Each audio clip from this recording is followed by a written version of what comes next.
આજરોજ ઉપન્યાસ પબ્લિક સ્કૂલના વિદ્યાર્થીઓએ પ્રાકૃતિક શિક્ષણ શિબિર અંતર્ગત જેસ્ટા રેન્જ ફોરેસ્ટ ખાતે ઉત્સાહપૂર્વક ભાગ લીધો હતો। આ શિબિરનો મુખ્ય ઉદ્દેશ્ય વિદ્યાર્થીઓમાં પ્રકૃતિ, પર્યાવરણ અને વન્યજીવ પ્રત્યે જાગૃતિ અને સમાજ વિકસાવવાનો હતો। શિબિર દરમિયાન વિદ્યાર્થીઓને અગરિયા મીઠું કેવી રીતે પકવવામાં આવે છે તેની વ્યવહારુ માહિતી આપવામાં આવી હતી। ઉપરાંત શરક, ઘુડખર જેવા મહત્વપૂર્ણ વન્યજીવો વિશે વિગતવાર જાણકારી આપવામાં આવી, જેના કારણે વિદ્યાર્થીઓમાં વન્યજીવ પ્રત્યે રસ અને કૌતૂહલ વધ્યું। ફોરેસ્ટ વિભાગના અધિકારીઓ દ્વારા જંગલ વિસ્તારમાં વન્યજીવોને નજીકથી નિહાળવા માટે ટ્રેકિંગનું આયોજન કરવામાં આવ્યું હતું।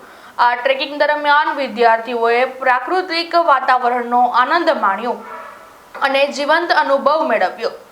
સમગ્ર કાર્યક્રમ દરમિયાન વિદ્યાર્થીઓ ખૂબ જ ઉત્સાહિત અને આનંદિત નજરે પડ્યા હતા। શાળાના સંચાલન દ્વારા આવી શૈક્ષણિક અને પ્રેરણાદાયક પ્રવૃત્તિઓ આગળ પણ યોજવાની પ્રતિબદ્ધતા વ્યક્ત કરવામાં આવી હતી।